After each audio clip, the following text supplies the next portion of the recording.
મહાનગરપાલિકાની ચૂંટણીના પરિણામોમાં ભારતીય જનતા પાર્ટીએ વિરોધ પક્ષ આમ આદમી પાર્ટીના મજબૂત ગઢ ગણાતા વિસ્તારોમાં ગાબડું પાડ્યું છે અને પ્રચંડ જીત મેળવી છે।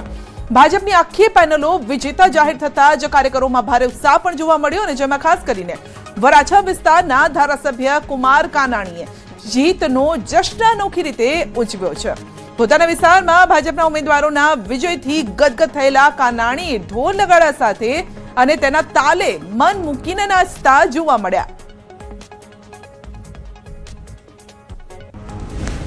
મોરબીના જૂના ઘાટીલા તાલુકા પંચાયત બેઠક પર અપક્ષ ઉમેદવાર કેતન વિજડાએ 570 મતની ઐતિહાસિક લીડ સાથે જીત હાંસલ કરી છે। ભાજપ દ્વારા કોંગ્રેસમાંથી આવેલા આયાતી ઉમેદવારને ટિકિટ આપવાના નિર્ણય સામે કાર્યકર્તાઓ અને ગ્રામજનોમાં ભારે વિરોધ પણ જોવા મળ્યો હતો। અંતે કેતન વિડજાની જીત થતા સમર્થકો અને ગ્રામજનોમાં ભારે ઉત્સાહ ફેલાયો છે। જીત બાદ ભવ્ય ઉજવણી કરવામાં આવી અને સમગ્ર વિસ્તારમાં આનંદનો માહોલ પણ જોવા મળ્યો। નડિયાદ મનપાની વાત કરીએ તો નડિયાદ મનપા નગરપાલિકા જિલ્લા પંચાયત તાલુકા પંચાયતમાં ભાજપની ભવ્ય જીત કમલમ ખાતે જિલ્લા પ્રમુખ નયનાબેન પટેલની ઉપસ્થિતિમાં ફટાકડા ફોડીને ઉજવણી કરવામાં આવી। આ ઉજવણી કાર્યક્રમમાં જીતેલા તમામ ઉમેદવાર ઉપસ્થિત રહ્યા। નડિયાદ મૌધા કઠલાલ કપડવંજ માતર નડિયાદ સહિતના તમામ ધારાસભ્યો ઉપસ્થિત રહ્યા। જિલ્લા પ્રમુખ નયનાબેન પટેલે તમામ જીતેલા ઉમેદવારોને અભિનંદન પાઠવ્યા।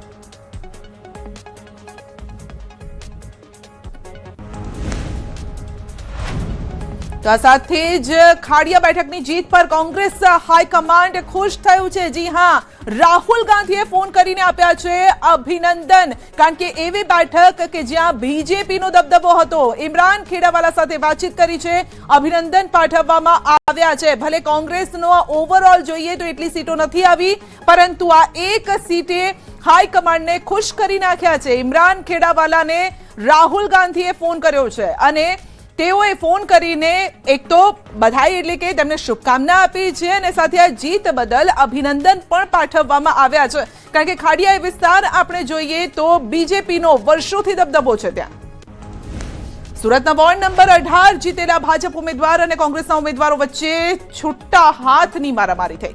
આ વોર્ડમાં કોંગ્રેસના ઉમેદવાર સંજય રામાનંદી ફોર્મ પરત ખેંચ્યું હતું।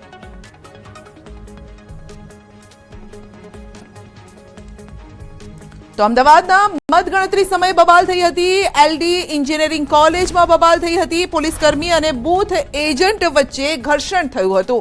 તો નાની મોટી બબાલોના સમાચાર પણ સવારથી જ સામે આવ્યા હતા, જે સમયના આ દ્રશ્યો પણ છે, કારણ કે ક્યાંક આ ક્રુશિયલ સમય હોય છે આજનો, કારણ કે આટલા મહિનાઓની મહેનત હોય છે ને જો તેમાં કંઈક એવું થઈ જાય તો ક્યાંક એવો ડર પણ લાગતો હોય છે ને, જેના કારણે જે કાર્યકર્તાઓ છે તે સક્રિય રહેતા હોય છે બંને પાર્ટીના, અને કદાચ એના કારણે જ આ બબાલ પણ થઈ હતી। અંદર અમે આવતા હતા અને ત્યાં ધક્કો માર્યો, લાફો માર્યો પોલીસ વાળાએ, વાસણા એલિસ બ્રિજ। अच्छा આપણે ગાળાગાળી કરી હોવાની પણ પોલીસ કહી રહી છે। હા, અમે કોઈ કરી નથી, એ લોકો એમને ધક્કા મારીને બહાર કાઢ્યા। નહીં, ગાળો કોણ બોલ્યું? ગાળો અમે કોઈ બોલ્યા જ નથી, એ લોકો એમને ધક્કા મારીને કાઢ્યા એક લાફો મારે કે અને પેલા અમને લાફો માર્યો, પોલીસ વાળાએ લાફો માર્યો। જેને વાગી એનું નામ શું છે? પ્રણવસિંહ ડોડિયા, કયા વોર્ડના? Vasna Alice bridge. સુરતના કાપોદ્રામાં ભાજપનો ભગવો લહેરાયો છે। વોર્ડ નંબર 14માં ભાજપની પેનલ બની। વોર્ડ નંબર 14માં ચારેય ભાજપના ઉમેદવારોની જીત થઈ છે।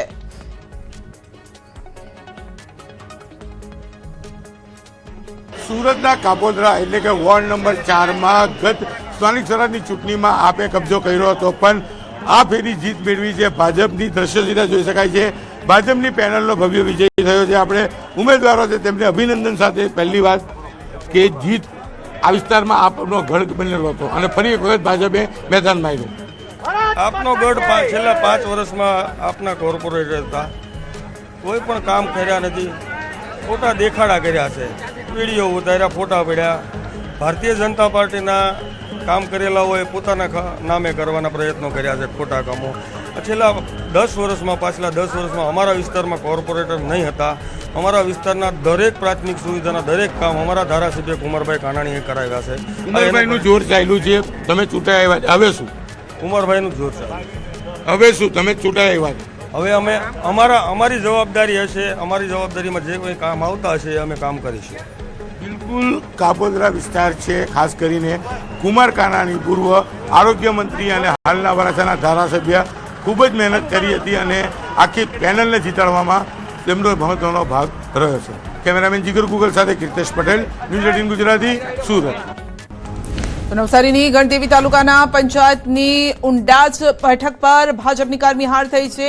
ઉંડાજ બેઠક પર અપક્ષ ઉમેદવારની જીત થતા ભાજપમાં સોંપો પડી ગયો છે. સતત 2 ટર્મથી સરપંચ તેમજ નવસારી જિલ્લા બક્ષીપંચ મોરચા પ્રમુખની કારમી હાર થઈ છે. સ્થાનિક સ્વરાજ્યની ચૂંટણીના પરિણામો આવવાની શરૂઆત થઈ ચૂકી છે. ગણદેવી તાલુકા પંચાયત ઉંડાજ જે બેઠક છે એના પર મોટો ઉલ્લેખેર આવ્યો છે. સતત 2 ટર્મથી સરપંચ અને ભારતીય જનતા પાર્ટીમાં બક્ષીપંચ મોરચાના પ્રમુખ વિનોદભાઈ પટેલને કારમી હાર મળી છે અને યુવા જે છે એ બાજી મારી છે. અપક્ષ ઉમેદવારી કરી હતી અને અપક્ષ ઉમેદવારી કરીને બેઠક પર એમને હરાવ્યા છે. શું કહેશો? આ અમારી જીત નથી, આ અમારા ગામ લોકોની જીત છે. ગામ લોકોએ મને દીકરા તરીકે જે સ્વીકાર કર્યો છે તે બદલ ગામ લોકોને તો હું 2 હાથ અને ત્રીજું મસ્તક નમાવી પ્રણામ કરું છું. ખરેખર આવો જ સાથ મળશે, આપણે ગામને પ્રગતિશીલ વિકાસ તરફ લઈ જશું. ઇલેક્શનના આગલે દિવસે પણ તમારા પર હુમલો કરવામાં આવ્યો તો એ વાતો સામે આવી હતી. શું કહેશો? એના કારણે આ ચૂંટણીનું પરિણામ બદલાયું છે. એ તો અસામાજિક તત્વો છે, એમને એમની હાર દેખાતી હતી એટલે કઈ પણ પ્રકારના કૃત્યો કરવામાં આવ્યા છે, પરંતુ અમે એમને અવગણીએ છીએ. એની સાથે અમે કોઈ બાર મતભેદ નથી રાખ્યો.